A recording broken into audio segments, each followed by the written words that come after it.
High Admiral Kexthor stood at the command deck of the Nexus Empire's flagship, the Immortal Dawn, his 4 eyes fixed on the holographic display of the unremarkable solar system before him.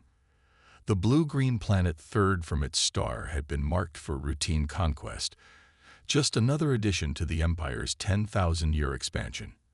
Intelligence suggested a pre-FTL civilization, barely capable of reaching their own moon. Preliminary scans complete, High Admiral, reported Sub-Commander Vel. Detecting primitive orbital installations and approximately 8 billion inhabitants. Military capability assessment. Negligible. Kexthor's scaled skin rippled with amusement. These conquests had become almost boring in their predictability. Send in the advance fleet, demonstrate overwhelming force, accept their surrender, and begin the integration process. The Empire had perfected this dance over millennia. Deploy the standard first contact package, Kexthor ordered. Let's show them what real power looks like. The advance fleet of 30 warships dropped out of hyperspace in perfect formation, their quantum drives humming with energy as they positioned themselves in a threatening array above Earth's major population centers. It was meant to be impressive, overwhelming, and final. That's when everything went wrong. The first sign that this wasn't a typical conquest came when their sensors detected a massive energy spike from the planet's moon. Before anyone could react, a brilliant beam of concentrated plasma cut through 3 warships as if they were made of paper. The ships didn't explode, they simply ceased to exist, their atomic bonds severed by technology that, according to all Imperial intelligence, shouldn't exist on such a primitive world. Impossible. Kexthor roared, his ceremonial armor clicking as he lurched forward. Where did that come from? Our scans showed no such weapons. The answer came in the form of a transmission, broadcast on all frequencies in perfect Imperial standard. This is Admiral Sarah Chen of the Earth Defense Force. You have entered restricted space and engaged in hostile actions against a sovereign world. You have exactly 5 minutes to retreat beyond the Kuiper Belt, or we will consider this an act of war. The bridge crew stood in stunned silence. This wasn't how first contact was supposed to go. Primitive species didn't have weapons that could destroy Imperial warships. They didn't have hidden bases on their moons. And they certainly didn't give ultimatums to the Nexus Empire. Kexthor's pride got the better of him. Launch all fighters. Show these primitives the price of defiance. That's when the second surprise revealed itself. What had appeared to be debris in Earth's orbit suddenly came alive. Thousands of small, sleek vessels emerged from their dormant state, their stealth systems deactivating to reveal a defense fleet that had been hiding in plain sight. The human ships moved like nothing the Empire had ever encountered. They didn't follow the predictable patterns of normal space combat. Instead, they seemed to dance through space itself, using short-range quantum jumps to appear and disappear at will, striking from impossible angles and vanishing before counterattacks could land. High Admiral, Sub-Commander Vel's voice trembled. We're detecting energy signatures we've never seen before. Their weapons, they're not just advanced, they're operating on principles our science said were impossible. The Imperial fighters, pride of the Empire's military might, found themselves engaged in a losing battle against vessels half their size. The humans had somehow mastered inertial control to a degree that let their pilots perform maneuvers that should have turned them to paste. Their weapons weren't just powerful. They were precise, targeting specific systems with surgical accuracy. Incoming transmission from the planet, announced the communications officer. A human face appeared on the main screen, wearing what appeared to be a military uniform. Admiral Chen looked more disappointed than afraid. I see you've chosen to ignore our warning. Very well. Let me explain something about humanity that you should have researched before attempting this invasion. She paused, and Kexthor noticed something in her eyes that sent a chill down his spine. Not fear, not anger, but something almost like pity. We humans have spent our entire history preparing for this moment. Every war, every conflict, every arms race. It was all practice. We knew we weren't alone in the universe. and we knew that one day someone would come to try to take our home from us. So we hid our true capabilities. We let the galaxy think we were primitive, pre-FTL, harmless. We built our defenses in secret, developed technologies that your empire probably thought were impossible, and waited. The tactical display was a chaos of red dots as more Imperial ships vanished under the human onslaught. Their stealth ships had somehow managed to get inside the Imperial formation, causing havoc from within. "This isn't even our main fleet," Chen continued. "These are just our orbital defense forces. Would you like to see what we've been building out past Mars?" As if on cue, new signatures appeared on the tactical display. Massive ships emerging from what appeared to be dimensional pockets in space itself. The humans hadn't just mastered stealth technology. They'd learned how to hide entire fleets in artificial pocket dimensions. Kexthor felt something he hadn't experienced in his 300 years of military service. Fear. This wasn't a primitive civilization about to be conquered. This was a sleeping giant that had carefully crafted an image of vulnerability, waiting for someone to make exactly this mistake. "Last chance," Chen said. "Retreat now, return to your empire, and deliver this message. Earth is not for conquest. We've spent generations preparing for this moment, and we will not surrender our home. Not now, not ever." The High Admiral looked at his tactical display again. Half his advance fleet was already gone, destroyed by weapons that shouldn't exist, used by ships that moved in ways that defied physics as the Empire understood it. His remaining ships were being systematically dismantled by an enemy that had completely outmaneuvered them. "Your empire isn't the first to look at humanity and see an easy target," Chen added, her voice carrying a weight of history. "But if you persist, I guarantee you'll be the last to make that mistake." Kexthor made the only decision he could. "All ships, full retreat. Get us out of this system." He turned to his communications officer. "Send word to the Imperial Command. Tell them." He paused, trying to find the right words to convey the magnitude of what they'd discovered. "Tell them we've awakened something that was never sleeping in the first place." As the Imperial ships flowed into hyperspace, Admiral Chen's final transmission followed them. "Remember this day. Remember what happened when you thought Earth would be an easy conquest. And most importantly, remember that we showed mercy when you ran. Next time, we won't be so generous." The Nexus Empire had ruled the galaxy through fear and overwhelming force for 10 millennia. But on this day, they learned a lesson that would reshape their understanding of the universe. Sometimes, the most dangerous predator is the one that chooses to look like prey. The Imperial High Command Chamber hadn't seen such chaos in over 3 centuries. Dozens of planetary governors and fleet commanders argued over the holographic display of Earth's solar system, their voices echoing off the crystalline walls of the ancient chamber on Capital World. Supreme Commander Zixval, leader of the Empire's combined military forces, silently studied the battle footage from the failed invasion attempt. Every time he watched it, he found something new that disturbed him. The human ships didn't just outmaneuver their fleet. They seemed to anticipate every standard Imperial tactic before it was even implemented. Silence. His voice cut through the chaos like a plasma blade. "Our enemy has revealed themselves to be far more dangerous than we anticipated. But they've also revealed their hand. Now we know what we face." A harsh laugh came from the chamber's entrance. All eyes turned to see High Admiral Kexthor, still bearing the scars of his retreat from Earth. "Do we?" "With respect, Supreme Commander, I don't believe we know anything at all." Before anyone could respond, the chamber's emergency alerts blared to life. A holographic display shifted to show real-time footage from across the Empire.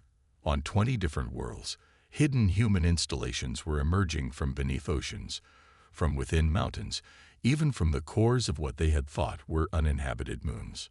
"By the void," someone whispered. "They've been among us all along." The footage showed massive structures rising from their hiding places, each bearing the same symbol, a stylized Earth surrounded by a broken chain. As they watched, the installations activated, revealing themselves to be fully armed and operational military bases. This is Admiral Chen, the now familiar human voice broadcast across all Imperial frequencies. I hope I have your attention. Those bases you're seeing, they've been there for decades. While your empire expanded, believing itself unchallenged, we were preparing. Every trade mission, every diplomatic exchange, every seemingly innocent scientific expedition, we were laying the groundwork for this moment. The chamber erupted in chaos again as tactical displays showed the true extent of human infiltration. They hadn't just hidden their technological capabilities. They'd built an entire shadow infrastructure throughout Imperial space. Impossible, one of the governors shouted. Our security protocols were based on looking for threats you understood. Chen interrupted. You were so convinced of your superiority that you never considered someone might be playing a longer game. Those primitive human merchants, they were special forces operators. Those basic trade ships, stealth vessels gathering intelligence. Every time you looked at humanity and saw simple, predictable primitives, we saw an opportunity. Supreme Commander Zixful watched as more human ships emerged from hiding, their quantum signatures unlike anything Imperial science had documented. They moved with an organic fluidity that made Imperial vessels look clumsy in comparison. But now, Chen continued, we're done hiding. Your attack on Earth forced our hand. We wanted to wait, to build our strength further, but you've given us no choice. So let me be clear about what happens next. The human bases activated in perfect synchronization, their energy signatures pulsing in a way that made the Imperial sensors struggle to maintain focus. We're not interested in conquest. We don't want your worlds or your resources. What we want is simple: recognition of Earth and all human colonies as sovereign territory, and a binding treaty that will ensure lasting peace between our peoples. You have 24 hours to begin negotiations. After that, we'll be forced to demonstrate exactly why we've spent generations preparing for this moment. The transmission ended, leaving the chamber in stunned silence. The tactical displays showed human forces had effectively surrounded key Imperial strongholds, their positions suggesting an intimate knowledge of Imperial defense protocols. They could have struck at any time, Kexthor said quietly. They let us attack Earth. They wanted us to force their hand. Zixful studied the distribution of human forces. Their positioning wasn't just tactical. It was psychological. They had placed their forces in ways that demonstrated just how thoroughly they had infiltrated Imperial space, how completely they had understood Imperial strategy. Supreme Commander, one of the fleet admirals spoke up, we still outnumber them. If we commit our full forces, we'll be playing exactly into their hands. Zixful interrupted. Look at their positioning. They're not set up for a prolonged conflict. They're set up to disable our command and control infrastructure in the first strike. They don't need to defeat our full military.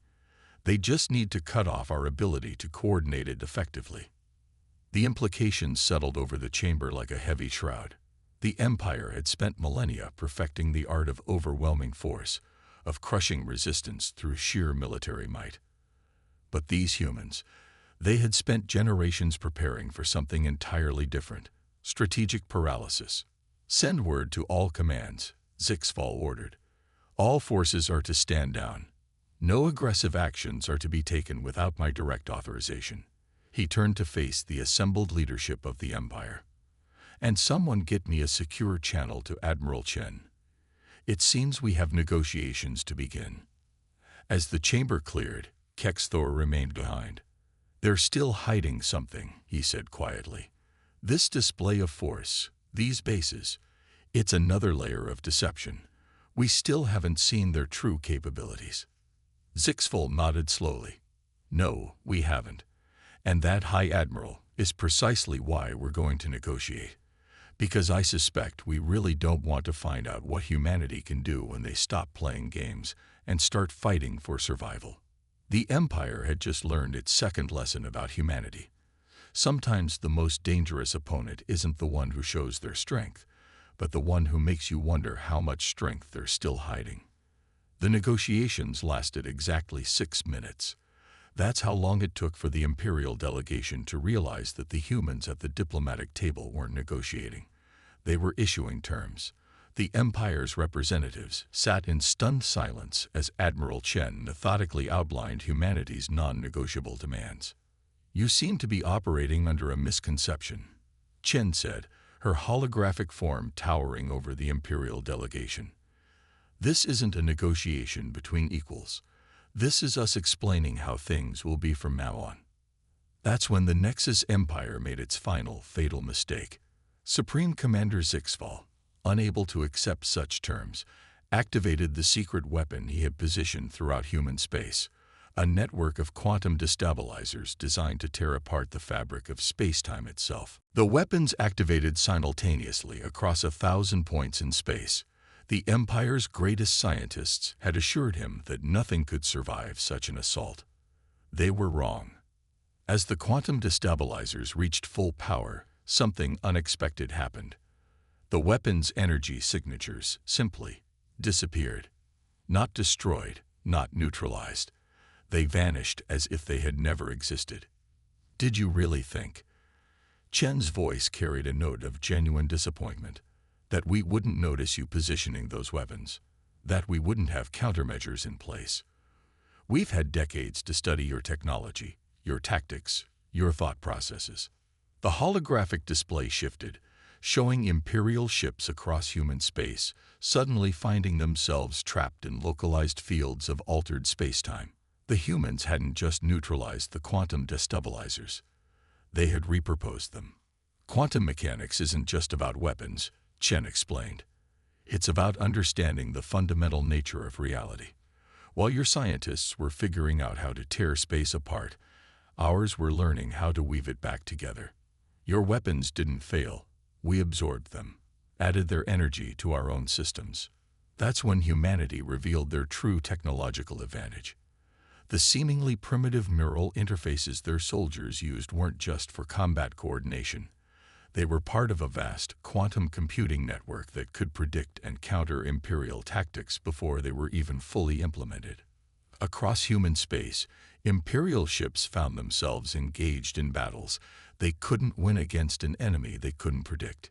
Human vessels seemed to react to Imperial tactics before they were executed, their neural-linked pilots operating with impossible coordination. "Your Empire's fundamental weakness," Chen continued, "isn't your technology or your tactics. It's your inability to conceive of warfare beyond the paradigm of overwhelming force. You never stopped to consider that there might be other ways to fight." The tactical displays showed human ships moving in perfect synchronization, their neural-linked crews operating as singular entities. They didn't just outmaneuver Imperial forces. They seemed to bend probability itself, always being exactly where they needed to be.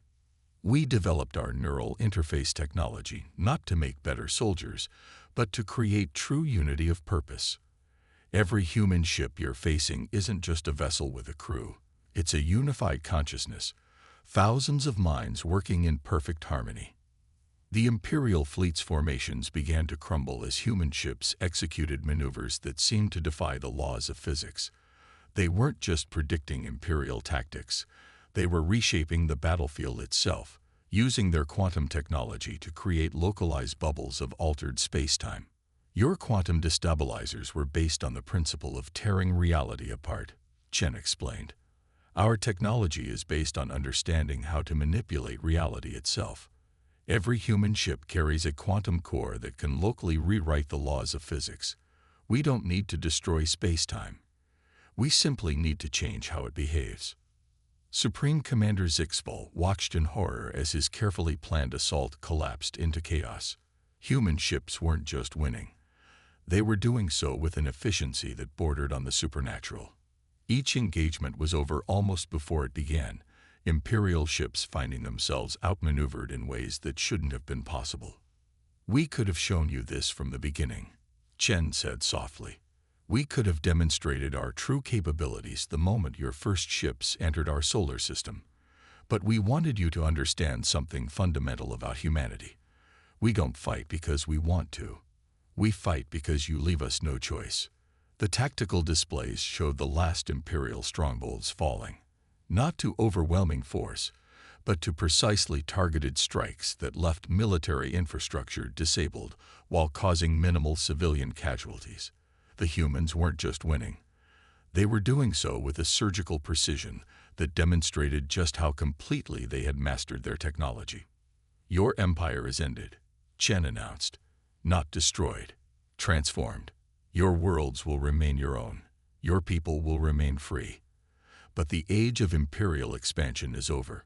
Earth and her allies will ensure that no species ever again faces the threat of extinction at the hands of another.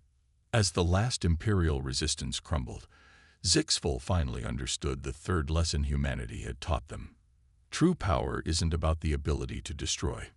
It's about the wisdom to know when not to. The stars themselves seemed to dim as humanity's quantum network reached its full potential, creating a new paradigm of existence where the very laws of physics bent to serve the cause of peace.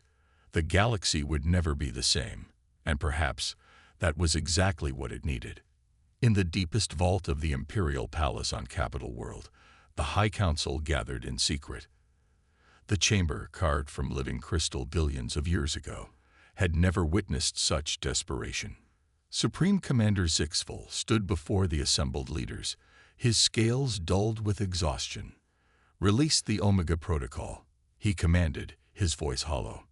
The words hung in the air like a death sentence. The Omega Protocol, the Empire's ultimate weapon, a carefully engineered biological agent designed to target specific neural patterns. It had been banned by imperial decree for 10,000 years, its very existence considered too horrible to contemplate. The humans have proven themselves too dangerous to exist, Zixful continued.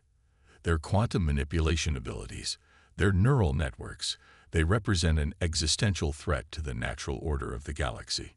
But even as the order was given, humanity proved once again that they had anticipated every possible imperial response. The first warning came from the Empire's most secure biological research facilities. Every sample of the Omega virus had vanished, replaced with a simple message. "Did you really think we wouldn't know about this too?" Admiral Chen's hologram appeared in the center of the vault, her expression one of profound disappointment. "The Omega Protocol. You actually considered using a weapon designed to target neural patterns against a species that has mastered neural quantum computing." The implications hit Zixful like a physical blow. The humans hadn't just discovered the Omega Protocol. They had reprogrammed it at the quantum level, turning it from a weapon into something else entirely. "Your biological weapon was impressive," Chen admitted. "The way it was designed to target specific neural patterns showed real innovation. But you made one crucial mistake. You assumed that human neural patterns would remain consistent with your data. Across imperial space, the reprogrammed Omega virus was already spreading. But instead of bringing death, it brought something far more terrifying to the Empire. Understanding. We modified your weapon," Chen explained. "Instead of destroying neural patterns, it now creates quantum neural bridges. Right now, every being in your empire is beginning to experience something you never thought possible. True empathy. Not just emotional, but actual shared consciousness." The vault erupted in chaos as the council members began to feel it, the thoughts and feelings of every being in the empire flowing through their minds. Not as an invasion, but as an invitation to understand. "This is what humanity discovered centuries ago," Chen continued. "The true power of neural networks isn't in warfare, it's in understanding. Every human you fought isn't just an individual, but part of a vast, voluntary network of shared consciousness. We don't fight as one because we're forced to, we fight as one because we choose to understand each other." Zixful felt it himself, the fears, hopes, and dreams of billions flowing through his mind. He saw the empire through the eyes of its citizens, its soldiers, its slaves. He felt the weight of 10,000 years of conquest and domination, not as a triumph, but as a tragedy of misunderstanding. Your empire was built on the principle that strength comes from domination. Chen said softly. We're showing you a different kind of strength, one that comes from connection, from understanding, from choice. The modified Omega virus continued its work, creating a vast neural network that spanned the empire. But unlike the human network, this one wasn't for warfare. It was for healing. We could have destroyed you, Chen continued. Could have used your own weapon to end your civilization. Instead, we're giving you the gift that humanity discovered in its darkest hours. The ability to truly understand one another. The vault's crystalline walls began to resonate with the combined consciousness of the empire, creating patterns of light that reflected the new neural connections forming between all sentient beings. This is humanity's true power, Chen revealed. Not our quantum technology, not our hidden bases, not our military strength. Our power comes from understanding that the greatest force in the universe isn't destruction, it's connection. Zixful watched as the last vestiges of imperial authority dissolved, replaced by something far more powerful, genuine understanding between all sentient beings. The empire hadn't been defeated, it had been transformed. Welcome, Chen said, her voice carrying the weight of genuine welcome, to the next stage of galactic evolution. The age of empires is over. The age of understanding has begun. As the modified Omega virus completed its work, the empire learned its final lesson about humanity. Sometimes the most powerful weapon isn't the one that destroys your enemies, but the one that turns them into friends. The galaxy would never be the same. And as the first waves of shared consciousness spread across space, bringing understanding where there had been conflict, cooperation where there had been conquest, it became clear that this had been humanity's plan all along. They hadn't come to conquer, they had come to connect.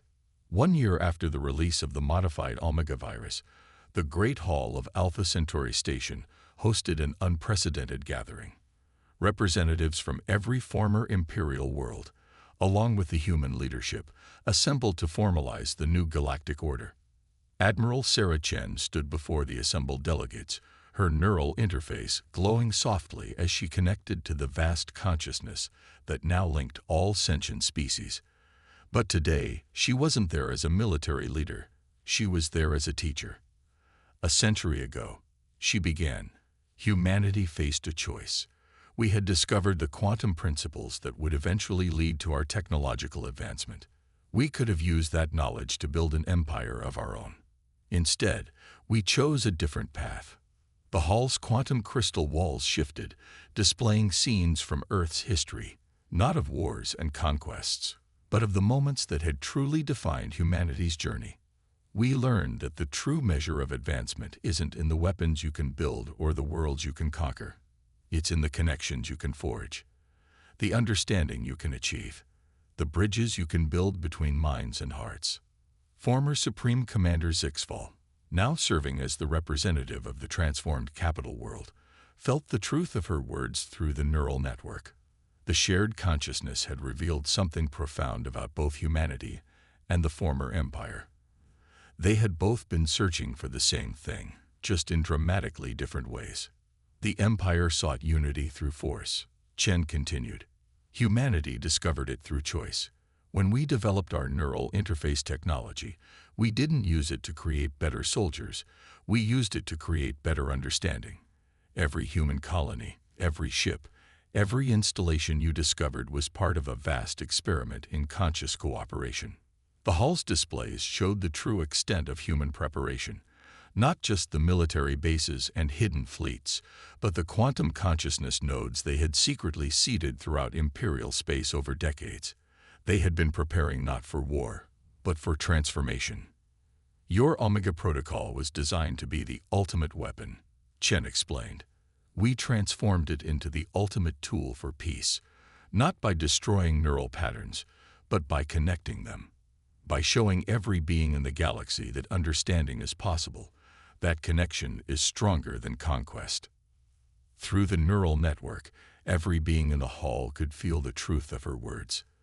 The shared consciousness hadn't erased individuality. It had enhanced it, allowing each being to understand themselves and others more deeply than ever before. But this victory came with a price. Chen acknowledged, her voice solemn. The price of change. The price of growth. The price of learning that everything we believed about power and strength was fundamentally flawed. The displays shifted again, showing the new galactic order taking shape, not an empire ruled by force, but a federation united by understanding. Former imperial worlds were transforming, their societies reorganizing around principles of conscious cooperation rather than dominance and submission. Humanity's greatest strength was never our technology, our preparations, or our ability to deceive. It was our ability to imagine a different way of existing, to see beyond the cycle of conquest and submission that had dominated galactic history for millennia. Zixful stood, his voice carrying the weight of personal transformation. We thought we were the pinnacle of evolution, he admitted. We thought our empire represented the natural order of the universe. Humanity showed us that we were still taking our first steps toward true civilization. The neural network rippled with agreement as beings across the galaxy shared in this understanding. The empire hadn't been defeated, it had been elevated. Today, Chen concluded, we formalize what has already become reality. Not a human empire, not an alien federation, but something entirely new, a galactic consciousness. A civilization based not on power over others, but power with others. Not on the strength to destroy, but the strength to connect. As the formal treaties were signed, a new age dawned for the galaxy. The price of victory hadn't been paid in lives or resources, but in the willingness to change, to grow, to understand. The final display showed Earth, a small blue marble in the vast expanse of space, not as a military superpower, not as a conquered world, but as the birthplace of a revolution in consciousness that had transformed the galaxy. Humanity had won not by being the strongest, the most cunning, or the most advanced. They had won by being the first to understand that true power lies not in the ability to take life, but in the wisdom to transform it. The galaxy would never be the same, and as the new galactic consciousness continued to grow and evolve, it became clear that this wasn't just a victory for humanity. It was a victory for all conscious beings who had ever looked up at the stars and dreamed of something more.